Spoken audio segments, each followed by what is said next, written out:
안녕하세요. 시어머니도 아니고 시이모 때문에 결혼 생활에 회의감을 느끼게 된 30대 여성입니다. 남편과는 오랫동안 알고 지낸 사이예요. 처음 알게 된 건 대학교에 들어가고 얼마 지나지 않아 가입했던 동아리에서였지요. 남편은 군대에서 막 전역한 선배였고 신입생이었던 제 눈에는 그런 남편이 꽤나 어른스럽게 보이더군요. 하지만 그때만 해도 그냥 선후배 사이로 적당한 거리를 유지하며 지냈지 같이 술자리는커녕 밥 한 번 먹어본 적이 없었네요. 그런 남편과 사귀게 된 건 졸업 후 취업을 하고도 한참이 흘러서였습니다. 남편이 제가 일하는 곳에서 멀지 않은 새로운 회사로 이직을 해왔거든요. 반갑기도 하고 여러 가지로 상황이 맞아떨어지다 보니 이후로 자주 만나서 그간 서로 놓쳤던 안부와 소식들을 나누기 시작했지요. 이후로 조금씩 빠르게 가까워져 반년 만에 연인 사이가 되었고 결혼까지 약속하게 되었답니다. 남편이 중학교에 들어가고 얼마 지나지 않았을 무렵 아버님께서 세상을 떠나셨어요. 하지정맥 수술을 위해 입원을 하셨는데 수술 직후 의식불명 상태가 되었다가 2달을 못 채우고 돌아가셨다고요. 지금 생각해보면 의료사고였던 것 같은데 당시만 하더라도 의료사고라는 단어 자체가 잘 쓰이지도 않았고 그래서 따져야 한다는 생각은 아예 해보지도 못했답니다. 이후로 남편은 어머님과 단둘이 살았는데 그나마 다행이었던 건 조부모님께서 한동안 경제적으로 많이 도와주셨다대요. 하지만 남편이 고등학교를 졸업하던 시기에 어머님께 남자가 생겼고 한 동네에 살고 계시던 조부모님 귀에도 그 소식이 들어갔습니다. 이후로 조부모님의 지원은 자연스레 끊어지게 되었고 어머님은 그 남자와 살림을 차리셨대요. 반면 서울에 있는 대학에 합격한 남편은 자의반 타의반으로 혼자 서울로 올라왔어요. 그리고 그때 어머님의 언니, 그러니까 남편에게는 이모였던 시이모가 남편더러 당신 집에 들어와 지내라고 하셨고요. 한푼이 아쉬웠던 남편 입장에서는 거절할 수 없는 제안이었지요. 하지만 시이모 집에서 사는 건 녹록지 않은 일이었습니다. 시이모가 남편의 방이라고 내준 곳은 창고이자 옷방처럼 쓰이는 코딱지만한 방이었대요. 얼마나 잡동사니들이 많이 있었는지 대각선으로 눕지 않으면 다리를 쭉 펴고 누울 수도 없었다고요. 식사 역시 젊은 놈이 삼시세끼를 다 챙겨 먹으려 드냐며 처음부터 먹는 걸로 그렇게 눈치를 줘서 시이몬에서 밥 먹은 횟수가 한 달에 10번이 채 되지 않을 정도였다고요.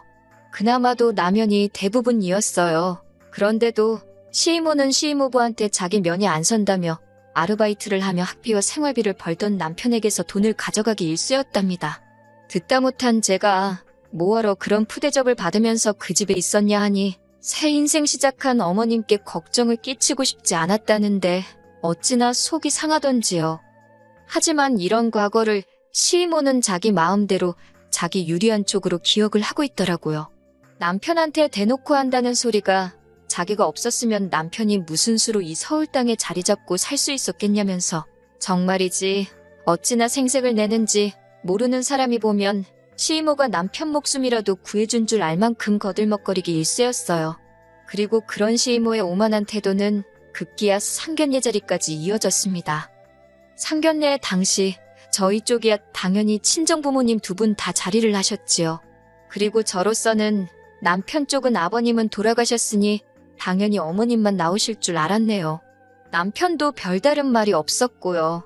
그런데 뜻밖에도 상견례 장소에는 어머님뿐만 아니라 시이모까지 나와 계시더군요. 양가 식구들끼리 가벼운 인사를 주고받고 얼마 지나지 않아 바로 본론으로 들어갔습니다. 혼수며 예단이며 전반적으로 결혼에 관해 이야기를 나누기 시작했지요. 사실 남편과 저는 이미 무엇을 어떻게 얼마나 할지 어느 정도는 결정을 내린 상황이었어요. 솔직히 양가 부모님 모두, 특히 어머님의 경우 당장 저희 도움이 필요하신 정도는 아니었지만 그렇다고 저희를 도와주실 형편도 아니었거든요. 그렇다 보니 진작부터 남편도 그렇고 저도 양가 부모님께 부담은 드리지 말자 했어요. 저희는 어른들께 저희 능력이 닿는 선에서 결혼식도 올리고 집도 장만하되 쓸데없는 허례허식은 물론이고 보여주기식 혼수랑 예단은 생략하고 싶다고 그간의 생각을 말씀드렸습니다. 그러자 친정부모님도 그렇고 어머님까지도 젊은 애들이 어쩜 그렇게 기특한 생각을 했냐며 미안하고 고맙다 하시대요. 그런 말을 듣자고 한 소리는 아니었지만 아무튼 전반적으로 훈훈한 분위기였어요. 그런데 어이없게도 시이모 혼자서 원성을 높이며 산통을 깨셨습니다. 어떻게 그런 중대한 결정을 저희 멋대로 정하냐면서, 특히 남편더러 너는 누구 덕분에 서울 하늘 아래서 장가까지 가는데 당신한테 의견 한마디 안 물어볼 수 있냐고 쏘아 붙이시더니 저한테도 아무리 세상이 달라졌어도 어떻게 맨몸으로 시집올 생각을 하냐입니다. 전혀 예상치도 못한 시이모의 말에 남편도 저도 황당해서 순간 벙쪘지요. 남편이 그런 시이모님을 향해 한숨을 쉬면서 이모는 사람이 양심도 없냐고 무안을 주대요. 어머님도 시이모더러 쓸데없는 소리를 하냐고 핀잔을 주셨고요. 그런데도 시이모는 남편 말이고 어머님 말이고 들은 채도 안 하셨습니다. 모자가 쌍으로 생각이 없다나 어쩐다나 앞에 버젓이 저희 친정부모님이 계시는데도 전혀 개의치 않고 당신 하고 싶은 말은 다 하시더라고요. 그러자 보다 못한 저희 친정부모님께서 시이모를 향해 그쪽은 초대받지 못한 손님이라며 여기에 무슨 자격으로 와서는 부모들도 가만히 있는데 쌍지팡이를 짚고 나서냐고 한마디 하셨습니다. 그렇게 결국 상견례고 뭐고 다 파토가 났어요. 그래도 파혼으로 이어지지는 않았습니다. 이튿날 바로 남편이 저희 부모님을 찾아와 몇 번이고 죄송하다며 사과를 드렸거든요. 시이모하고는 왕래는커녕 자주 연락도 하지 않는다며 살면서 몇 번 마주칠 일도 없을 거니 제발 노여움을 풀어달라며 빌대요. 그리고 그런 남편의 진심 어린 사과에 저희 부모님께서 한 번 더 기회를 주기로 하셨고요. 그리고 친정어머니께서는 결국 이불부터 시작해서 대략 1,000만 원 정도의 예단을 해주셨습니다. 아내 가서 평생 트집 잡혀 사느니 남들 해가는 만큼 해가라고 대신 저더러 어깨 피고 살라면서요. 그리고 이후로 한동안 남편과 저 두 사람의 결혼 생활만 놓고 이야기하자면 정말 평화로웠습니다. 그때 시이모 때문에 파혼이라도 했다면 얼마나 후회스러웠을까 싶을 정도로요. 하지만 어느 날 갑자기 어머님이 같이 살던 남자와 헤어지면서 상황은 생각지 못한 방향으로 흘러가기 시작했어요. 특히 어머님께서 당신이 사실 여윳돈이 7천만 원 있다며 그걸 저희한테 주는 대신 앞으로 같이 살고 싶다 하셨을 땐 너무 당황스러워서 해야 할 바를 모르겠더군요. 하지만 상황은 생각보다 싱겁게 종료되는 듯 했습니다. 어떻게 해야 하나 고민하던 저와 달리 남편이 나서서 단박에 싫다 했거든요. 이제껏 따로 잘 살았는데 갑자기 왜 살림을 합치자는 거냐며 어머님더러 그 돈으로 차라리 당신 살 곳을 구하라 했다대요. 어머님은 몹시 서운한 눈치셨지만 남편이 완강한 태도로 버티니 어쩔 수 없다는 듯 알겠다 하셨다고요. 그리고 저는 그때만 하더라도 어머님께서 사시던 동네 그 어디쯤에 당신의 거처를 마련하실 줄 알았습니다. 그런데 이후로 한 2주나 지났을까요?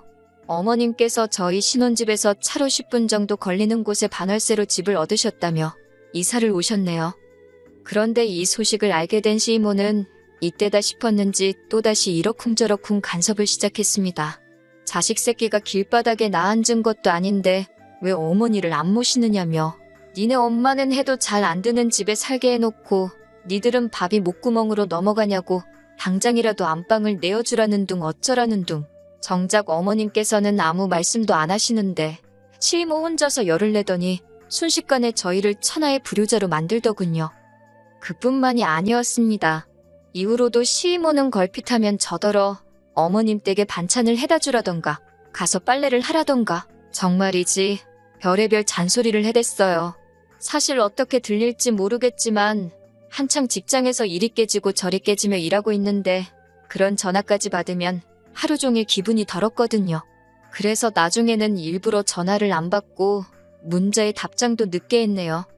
그런 와중에 기어이 저와 시이모가 부딪히고 말았습니다. 그날은 제가 몸이 영 좋질 않아서 병가를 내고 집에서 쉬고 있었어요. 그런데 뜬금없이 시이모한테 전화가 걸려오대요. 보나마나 또 괜한 트집을 잡아서 잔소리를 하려나 보다 싶어 안 받을까 했지만 동시에 혹시나 어머님께 무슨 일이라도 있는가 싶어서 결국 일단은 전화를 받았습니다. 그랬더니 기껏 시이모가 한다는 말이 지금 저희 집 근처를 지나가는데 배가 고프다며 저희 집에서 밥을 먹고 가야겠답니다. 가뜩이나 몸도 안 좋아서 한껏 예민해진 상황이었고 집에 뭐 대접할 만한 것도 없고 결국 제가 시이모더러 죄송하지만 제가 너무 몸도 안 좋고 집에 마땅히 음식도 없으니 다음에 오시라 했습니다. 그러자 시이모가 언짢았는지 차가운 목소리로 알았다 한마디를 내뱉고는 전화를 뚝 끊어버리대요. 뒤끝이 장난 아닌 시이모가 전화를 그러고 끊었으니 솔직히 시이모를 달래줘야 하나 싶었지만 뜬금없이 저희 집에 밥을 먹으러 오겠다니 저희 집이 무슨 기사식당도 아니고 저도 기분도 나빠서 결국 다시 전화를 걸진 않았습니다. 나중에 혹시라도 말이 나오면 그때 잘 설명을 해야겠다. 그렇게 생각하고 말았네요. 그리고 그 이후로 한 2시간쯤 지났을 때인가 친정어머니가 연락도 없이 오셨습니다. 아파서 회사도 못 갔다는 소리에 걱정이 돼서 전복죽을 써 오셨다고요. 그리고 막 한입 뜨려는 때에 다시 시임으로부터 연락이 왔습니다. 친정어머니도 보고 계신데 전화를 안 받기도 그래서 전화를 받으니 시이모가 한다는 말이 대뜸 생각할수록 괘씸하다며 빽하고 소리를 지르는 거예요.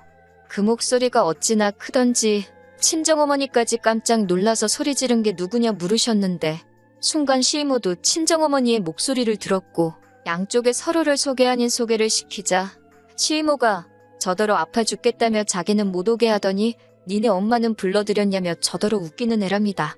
그러면서 저더러 친정어머니 앞에서 혼이 나야 그 버르장머리가 고쳐지지 않겠냐며 대뜸 전화에다 대고 화를 내기 시작하더군요. 말대꾸를 해대는 거 보니까 멀쩡하면서 죽을 병에 걸린 것도 아닌데 시이모가 온다고 하면 얼른 오려고 하고 하다못해 김치밖에 없어도 밥을 차려주는 게 맞는 거 아니냐면서 저더러 예의도 모르고 경우도 없대요. 게다가 당신은 시어머니의 언니니까 따지고 보면 어머님보다 더 높은 사람인데 저더러 자기를 뭘로 보고 어떻게 그따위로 행동을 하냐고요. 그리고 나서도 한참을 무슨 입에 따발총이라도 달린 거 마냥 어찌나 따다다다 당신 말만 쏟아내던지 저한텐 단 1초도 해명할 틈조차 주질 않더라니까요. 한바탕 폭풍우가 지나간 듯한 시이모의 전화가 끊어지고 저는 졸지에 그것도 친정어머니 앞에서 수모를 겪었다는 생각에 저도 모르게 눈물을 흘렸습니다. 그런 저더러 친정어머니께서 전 잘못한 거 없다며 울지 말라셨고요. 그러더니 바로 사위인 남편에게 전화를 걸어 시이모와 있었던 일을 설명하셨습니다. 그리고 남편더러 퇴근 후 최대한 빨리 집으로 오라며 시이모 전화번호도 물어보시대요. 얼마 후 친정어머니의 전화인 걸 알고 받은 건진 모르겠지만 하여튼 시이모가 전화를 받더군요. 친정어머니께서 시이모한테 시댁 식구도 한 달이 건너야 하는 사이면 천리만큼 먼 거라며 그것도 모르냐고 따지셨어요. 그러면서 별것도 아닌 걸로 어른 행세하려 들지 말라며 추접스럽고 꼴사납다고 뭐라 하시더니 경우고 예의범절이고 나이는 어디 콧구멍으로 먹었냐며 경거망동하지 말라고 그래봤자 애들이 비웃기나 하지 안 무서워한다셨지요. 부들거리는 시이모의 모습이 전화기 너머로 선명히 그려지는데 친정어머니께선 시이모가 했던 것처럼 당신 할 말만 하고 전화를 그냥 끊어버리셨습니다. 그리고 곧이어 사돈인 어머님께도 전화를 하셔서는 내 딸이 뭐가 아쉬워서 시어머니 하나로도 부족해 시이모 눈치까지 보고 살아야 하냐고 이럴 거면 그냥 애들 이혼시키겠다 하시대요. 그러자 어머님께서 만나서 이야기하자 하시더니 정말 30분도 걸리지 않아 저희 집으로 오셨습니다. 그리고 저희 친정어머니를 보자마자 죄송하다고 당신 언니가 왜 그러는 건지 당신도 모르겠다며 아무튼 앞으로는 시이모하고 제가 마주치는 일은 다신 없을 거라고 이번 한 번만 이해 좀 해달라고 사정을 하시더라고요. 사실 어머님께서는 당신 아들인 남편이 시이모한테 당한 서름을 나중에서야 아셨는데 그럼에도 불구하고 시이모한테도 제대로 따지지도 못하셨대요. 그래서 더 남편한테 미안한 마음을 가지고 계셨고 남편을 좀 어려워하셨지요. 하지만 그 이튿날 토요일 점심 무렵이었어요. 이번엔 그냥 전화가 아니라 아예 시이모가 저희 집으로 쫓아왔습니다. 저더러 네가 뭔데 당신 자매 사이를 끊어놓으려 하냐며 악을 쓰시대요.